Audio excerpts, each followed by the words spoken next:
Espera en el Señor, es el tema que he elegido para compartiros. Espera en el Señor. Sabéis que está en el Salmo 27, versículo 14. Lo hemos rezado muchas veces. Sé valiente, ten ánimo, espera en el Señor. Y además decir eso, ¿no? Sé valiente, pues nos hace caer en cuenta de que la virtud de la esperanza no es una virtud meramente pasiva, sino también es activa y además es altamente meritoria. Sé valiente, ten ánimo, espera en el Señor. Me voy a basar especialmente en la encíclica Spe Salvi de Benedicto XVI. Creo que es una joya. Yo creo que posiblemente en su magisterio es de las joyas más preciosas, Spe Salvi. Sabéis que él publicó tres encíclicas, ¿no? Siguiendo la estela de las virtudes teologales, Caritas in Veritate, Spe Salvi y Deus Caritas Est. De las tres encíclicas, cada una de ellas seguía una de las virtudes teologales, ¿no? Bueno, y comienzo por citar una frase de San Agustín. Dice él: hay dos peligros grandes: vivir sin esperanza y vivir con una esperanza sin fundamento. Las dos cosas. O vivir sin esperanza o vivir con una esperanza sin fundamento, ¿no? Dos grandes peligros de la vida. El primero, vivir sin esperanza, o sea, vivir en desesperación, ¿no? En desesperación, bueno, pues hemos sido testigos, somos testigos de ello. De aquella conocida frase de Sartre: el hombre es una pasión inútil. Fue especialmente el existencialismo francés el que encarnó, ¿no?, esa postura de desesperación, pero hay que decir que posiblemente no sea esta pues la opción mayoritaria, ¿no?, de nuestros días. Pienso que quienes hoy en día se plantean eso de que el hombre es una pasión inútil, se hacen preguntas, se cuestionan, que no es poco, ¿no? Yo creo que una de dos: o llegan a la conversión o al suicidio, pero yo creo que de estos tales hay pocos, ¿no?, de los que se cuestionan y se preguntan las últimas razones de la esperanza, ¿no? Creo que es mucho más frecuente el otro peligro del que habla San Agustín: vivir sin esperanza o vivir con una esperanza sin fundamento. Eso es mucho más frecuente, ¿no? Pues el autoengaño de la cultura en el estado del bienestar en el que estamos, ¿no? El estado del bienestar hoy en día lo cubre todo, nos lo asegura todo. Es como sustituir la esperanza por los deseos. Carecemos de esperanza y vivimos llenos de deseos, ¿no? Lo cual obviamente no funciona, pero ese es el paradigma, ¿no? Vivimos bajo el paradigma de las ensoñaciones vivas y de las esperanzas muertas. Y es una gran contradicción, y que de hecho pues, la dolencia psíquica de la depresión caracteriza nuestro tiempo por esa gran contradicción. Ensoñaciones vivas, esperanzas muertas, ¿no? Por ejemplo, lo típico hoy en día. Lo típico, pues que un club pues de jóvenes o un colegio consigue que un futbolista afamado, que es admirado por los jóvenes, vaya a darles un testimonio a los chicos. ¿Y qué les dice? ¿Qué les dice? Pues lo que les dice es: soñad. En esta vida es muy importante soñar, ser soñador. Sé atrevido en tus sueños, atrévete a soñar. Y esfuérzate, sueña y esfuerza, sueña y esfuérzate. Ese es quizás el paradigma, lo típico. Llega ahí el futbolista y todo el mundo dice: pues yo voy a atreverme a soñar como este, ¿no? Voy a atreverme a soñar. Pues el caso es que eso conduce al abismo, porque Messi solo hay uno, y entonces todos esos chavales, por mucho que sueñen, no van a llegar a ser profesionales, no van a llegar, y se les está dando una perspectiva pues que es conducente pues a la quiebra interior, a la quiebra, ¿no? Lo cierto es que nosotros entendemos que tenemos que no realizar nuestros sueños, sino descubrir la voluntad de Dios en nuestra vida. Y eso cambia el paradigma completamente, completamente. Y además también somos conscientes de que eso de que querer es poder es falso. Es pelagiano donde los haya. Y que sin la gracia de Dios no somos nada. Luego eso de sueña y esfuérzate, a ver, son dos falsedades. Ni es verdad que mis sueños son realidad, ni es verdad que solo con mi esforzarme voy a cumplir un objetivo. Luego, creo que estamos en la segunda de San Agustín, ¿no? En vivir con una esperanza sin fundamento. Creo que este es nuestro estado, ¿no? Por eso nosotros decimos que nuestra esperanza es teologal, teologal.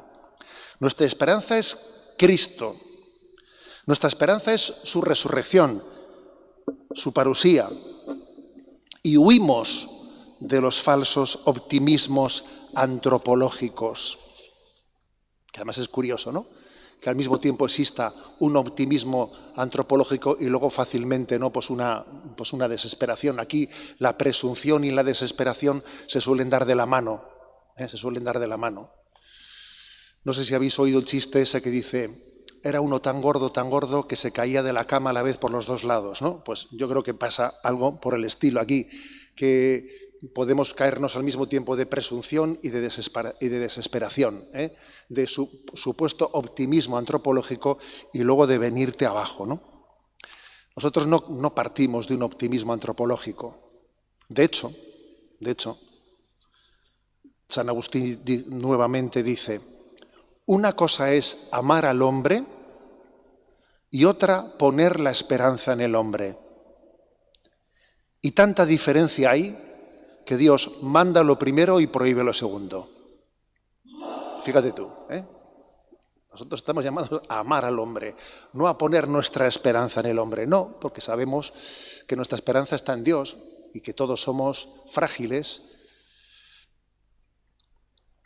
Por lo tanto, nuestra esperanza es teologal. Nuestra esperanza es teologal. No es una utopía, es la consecuencia de la realidad de la resurrección. Por lo tanto, que nadie piense que cuando nosotros decimos que huimos del optimismo antropológico, nos estemos refugiando en una visión pesimista. No somos pesimistas, ¿no? Partimos de un realismo antropológico, pero sobre todo partimos de la esperanza teologal. Y esperar en Dios es lo sumo que podemos esperar, porque nosotros a Dios no le ponemos topes.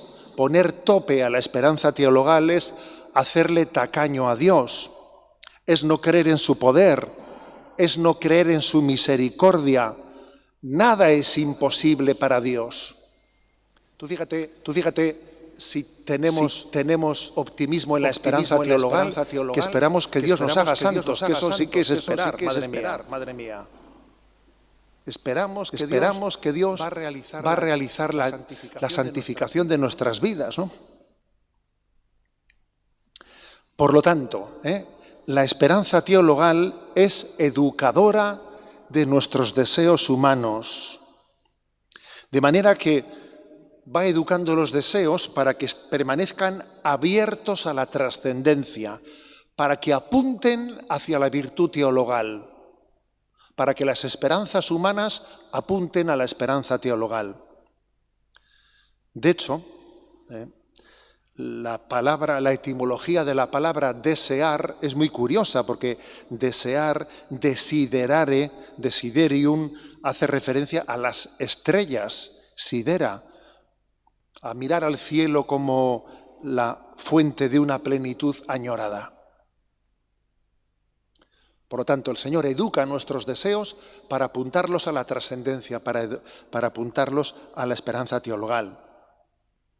Y eso cambia nuestro tono vital, El Papa Francisco dice, la esperanza es como la levadura, lo que hace que el alma sea grande, te ensancha, te oxigena, es obvio, te desagobia la esperanza teologal. La esperanza cristiana es vivir el presente desde el futuro que nos ha sido dado, desde esa promesa de eternidad, que ya la poseemos por la fe, por la esperanza y por la caridad. Y eso nos permite vivir con otro tono vital, Para empezar, pues con una visión del pasado que está llena de gratitud y con una visión del momento presente que es vista como un momento de gracia. Dios me da este momento de gracia. Dios me regala el día de hoy. Es una ocasión de gracia, ¿no? Bien, doy un paso más. La esperanza tiene virtudes morales ligadas a ella, principalmente que son la paciencia y la perseverancia. En la Sagrada Escritura la esperanza va muy ligada a la paciencia. La paciencia es como la hija pequeña de la esperanza. Y al mismo tiempo, la paciencia es también madre de la perseverancia. O sea que, si me permitís un poco la broma, podríamos decir que la esperanza es madre de la paciencia y abuela de la perseverancia, ¿no? Pero son claves, paciencia y perseverancia, ¿no? Son claves para la instauración del reino de Dios, porque la instauración del reino de Dios tiene muchos dientes de sierra, tiene muchos altibajos. La vida es corta, yo creo que todos tenemos esa experiencia, pero al mismo tiempo es lo suficientemente larga como para que en ella haya muchos altibajos, muchos dientes de sierra. Entonces la paciencia y la perseverancia es clave.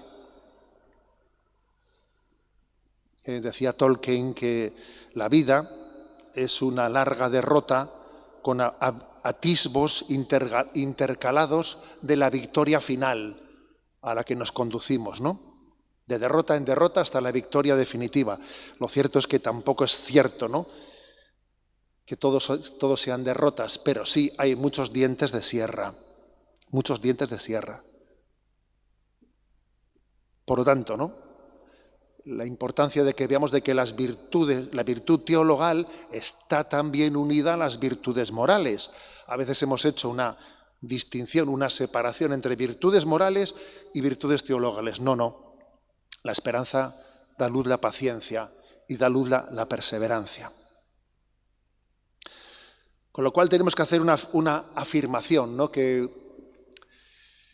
Benedicto XVI hace en su encíclica. La relación tan estrecha existente entre la esperanza y el sufrimiento o la cruz. Hay una relación muy estrecha. Porque la esperanza no consiste en que uno espere a que pase la cruz para después ver la gloria. Aguanta el chaparrón, ¿no? Aguanta el chaparrón y ya verás la gloria. No, yo no estoy esperando, ¿no?, a que pase la cruz de mi vida para después ver la gloria, sino estoy llamado a ver la gloria ya en la cruz, ¿no? Como el Evangelio de San Juan refiere el misterio de la cruz, viendo también en ella la gloria. Y esto es clave. El abrazo a la cruz es clave para vivir la virtud de la esperanza. Sin ese abrazo a la cruz, la virtud de la esperanza teologal se desvirtúa. Cuando no se lleva la cruz de nuestra misión, tampoco se saborea la esperanza. No se llega a saborear. ¿Y esto cómo se hace? ¿Cómo se hace, no? Yo me atrevo a hablar de un triple paso. Yo cuando era pequeñito, yo fui educado en una familia que nos hablaba mucho de la confianza en el corazón de Jesús, etcétera. Me acuerdo que cada vez que vivías una contradicción, un disgusto, lo que sea, ¿no? Pues enseguida mis padres me decían, venga, ofrécelo. Me decían así rápidamente, no, ofrécelo. Y yo a veces me rebotaba un poco con ese ofrécelo, porque claro, ofrécelo era como recurso para todo fácil, ¿no? Ofrécelo, ¿no? Pero fíjate, creo que hay un auténtico tesoro escondido, pero es importante ahondar en él. Yo creo que hay como un triple paso para que ese ofrécelo sea algo verdadero y no sea una palabra, una frase hecha. Hay un triple paso. Primero, en ese abrazo a la cruz. Primero, lo acepto por la fe. Segundo, lo abrazo por el amor. Y tercero, lo ofrezco por la esperanza. Las tres virtudes teologales están implicadas en el abrazo a la cruz. Lo acepto por la fe, porque sé por la fe que Dios está presente en esta situación. Lo abrazo con amor, porque sé que el Señor me ayuda, me llama a enamorarme de Cristo crucificado, como a San Francisco de Asís, a enamorarme del crucificado.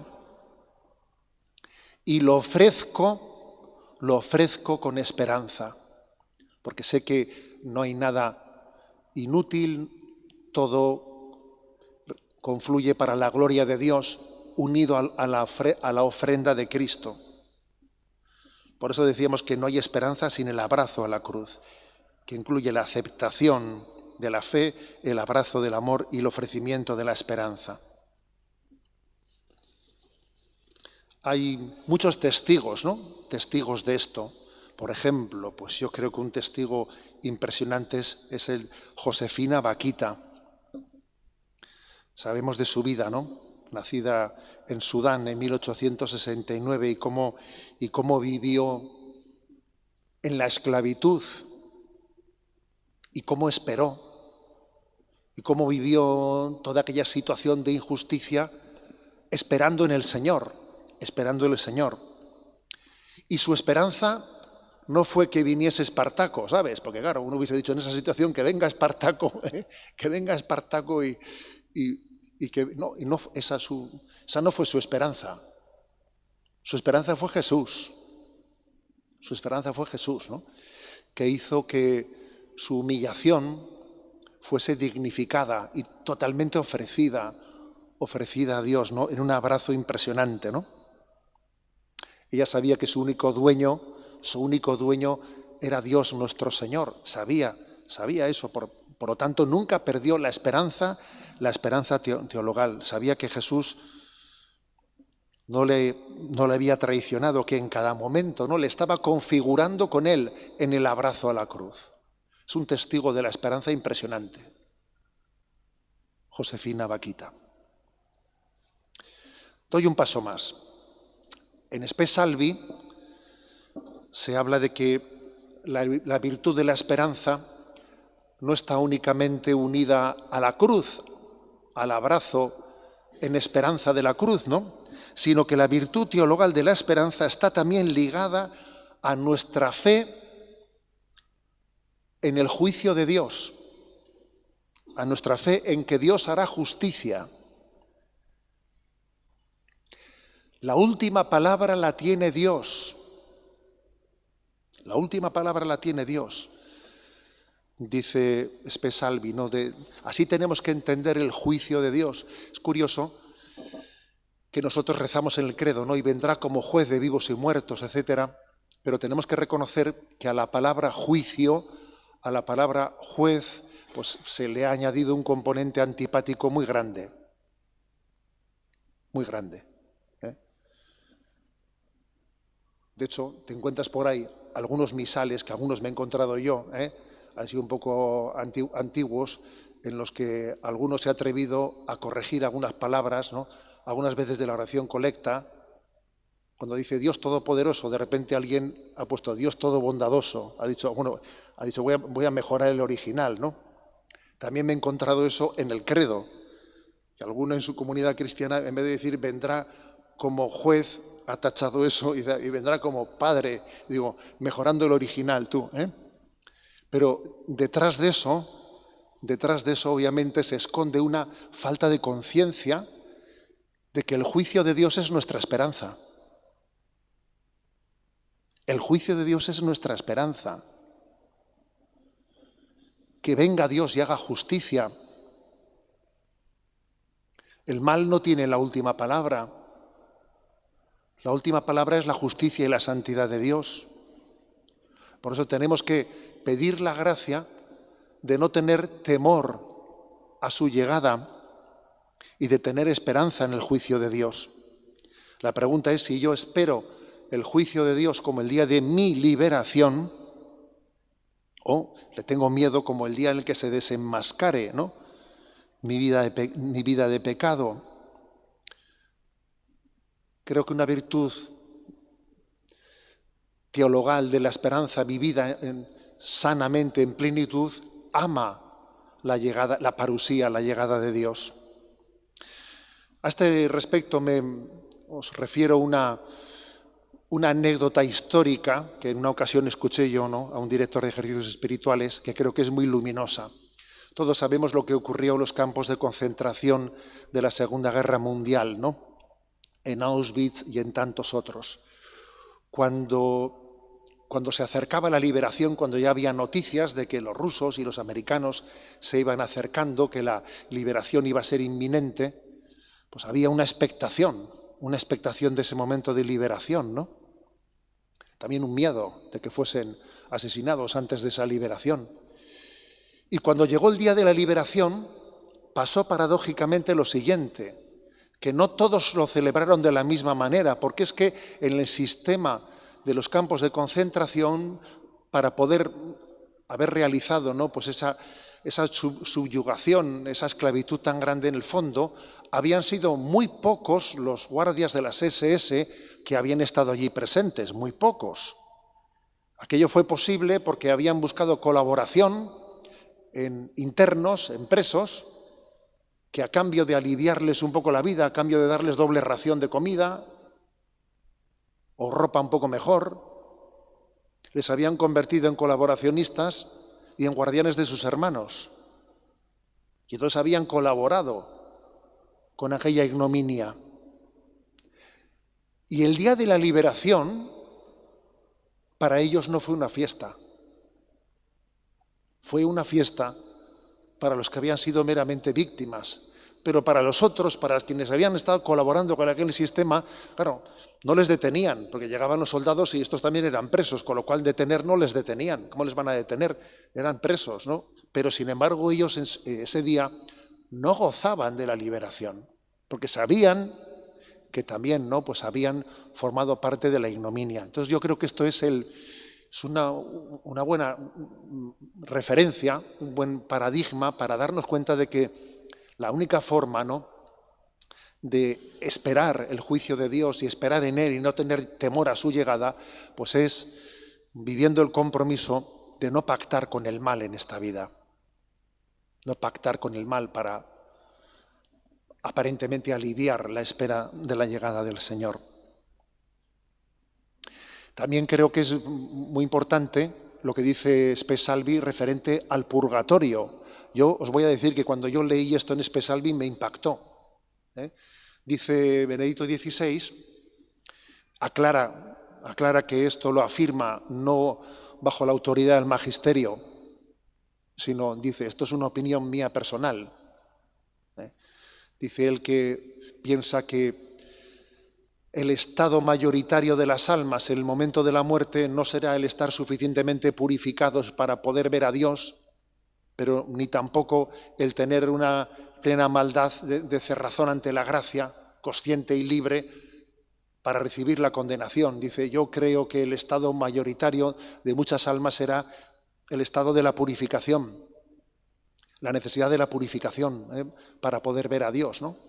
Y yo la verdad es que cuando lo leí sentí una gran consolación, porque entendí también que el purgatorio es un estado de esperanza,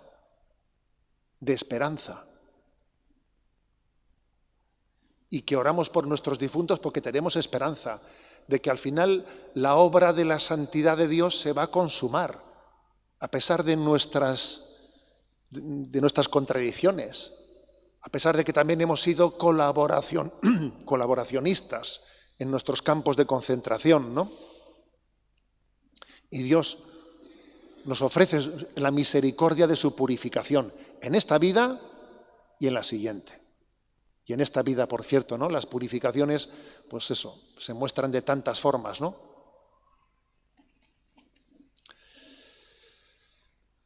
Doy un paso más. En Spe Salvi se habla de la esperanza y la cruz, la esperanza y el juicio, y se habla de la esperanza y la oración. Y la oración. Nuestra oración es muy indicativa de la esperanza. San Agustín ilustró de forma muy bella la relación íntima que hay entre oración y esperanza. Básicamente lo hace de la siguiente forma, ¿no? Él define la oración como un ejercicio del deseo. El hombre desea a Dios, el hombre ora. El hombre ha sido creado para una gran realidad, para Dios mismo, para ser colmado por Él. Por eso la oración es abrirte al deseo de tu corazón, que es la plenitud, que es Dios. Pero ocurre que nuestro corazón es demasiado pequeño para esa gran realidad que Dios nos quiere regalar. Esa es una contradicción. Yo tengo un deseo de infinito, pero no tengo capacidad de recibirlo. Entonces ese corazón tiene que ser ensanchado. Entonces San Agustín explica, el modo apropiado de orar es un proceso de purificación interior para hacernos capaces de Dios, para ensanchar nuestro corazón, para recibir el don que Dios quiere darnos. Hacernos capaces de Dios, hacernos capaces también de amar a los demás. O sea que la oración es un ejercicio de ensanchamiento del corazón. En la oración el hombre aprende qué es lo que verdaderamente puede pedirle a Dios, lo que es digno de Dios. Tiene que aprender también que uno no puede rezar contra el otro, por aquello de que dice, que gane mi equipo, que gane mi equipo. Y dice, hombre, los del otro equipo también tienen Dios, ¿sabes? Pues a veces nos ocurre también a nosotros eso, que rezamos contra el otro, contra el otro. Ha de aprender que no puede pedir cosas superficiales y banales. Tiene que entender que a veces no sus deseos le pueden estar alejando de Dios. Todo eso tiene que purificarlo, ¿no? Entonces, rezar no significa sino ensanchar nuestro corazón. Rezar no significa retirarme a un rincón privado donde busco mi felicidad, sino significa convertirnos al designio de Dios y convertirnos en ministros de esperanza para los demás. Hay un testigo también, un testigo, igual que he dicho antes, Josefina Vaquita, ¿no? Un testigo de la esperanza abrazando la cruz, pues un testigo de la oración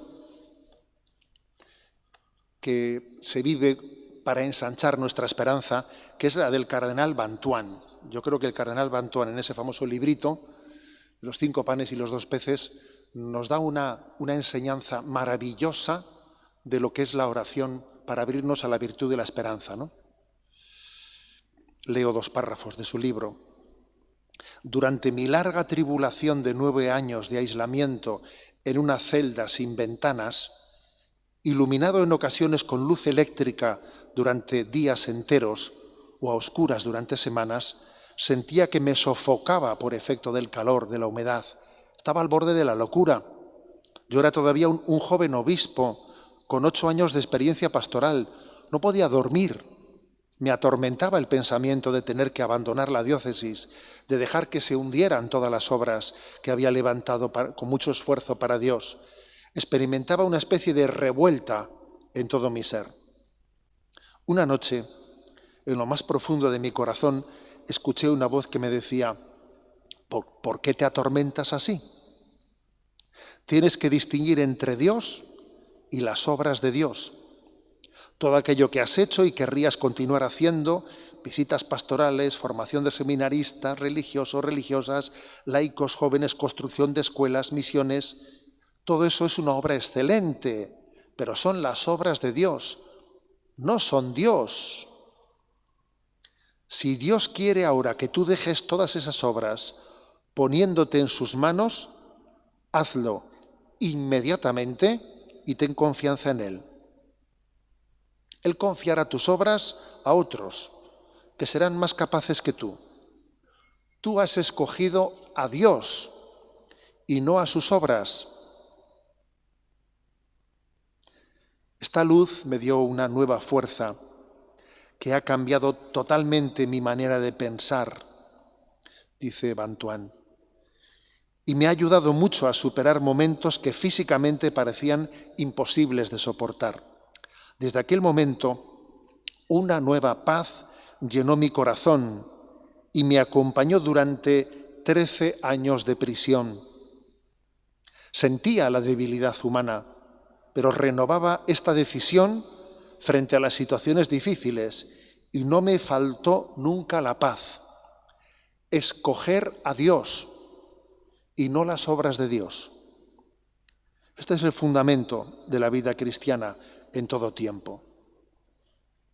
Bueno, creo que Bantuán es un gran testigo de la oración que nos purifica para recibir el don de Dios en la virtud teologal de la esperanza, lo cual supone una gran batalla de purificación en nosotros. Todos somos conscientes de la gran batalla que tenemos que librar para ser fieles a la oración. Menuda batalla. Para no anteponer nada a estar con el Señor. Y por último, pues voy a concluir haciendo referencia a la esperanza mariana. La Iglesia cuida la esperanza velando por su pueblo y lo aprende de María. Lo aprende de María. A ella recibió la encomienda de velar por nosotros, de cuidar nuestra esperanza, de cuidar dónde ponemos el corazón. Ella es madre de nuestra vida espiritual y yo pues me la imagino, ¿no? Diciéndonos, oye, ¿dónde estás poniendo tu corazón? A ver, ¿dónde lo estás poniendo? ¿En qué esperas? ¿En dónde están tus esperanzas? Ella es educadora, ¿no?, de nuestros deseos, de que nuestros deseos apunten a Jesucristo, apunten hacia su Hijo, que descubramos que detrás de todo deseo auténtico hay un deseo de Dios y que todos los deseos que no son auténticos tienen que ser purificados. Por María se reaviva la fe, se refuerza la esperanza, se difunde la caridad, ¿no? Ella es como una ventana de esperanza que Dios abre al mundo cuando el hombre le ha cerrado la puerta a Dios. Es curioso, ¿no? Pues como el hombre ha cerrado la puerta a Dios y parece que Dios ha abierto una ventana. El día de la Inmaculada, estuve por la tarde en Torrevieja, pues que era allí la fiesta de la Inmaculada y hubo una procesión y claro, pues como estaba Torrevieja llena de turistas, estaba a tope en el puente, pues estaba la procesión que yo no había visto una cantidad de gente así en mi vida junta, ¿no?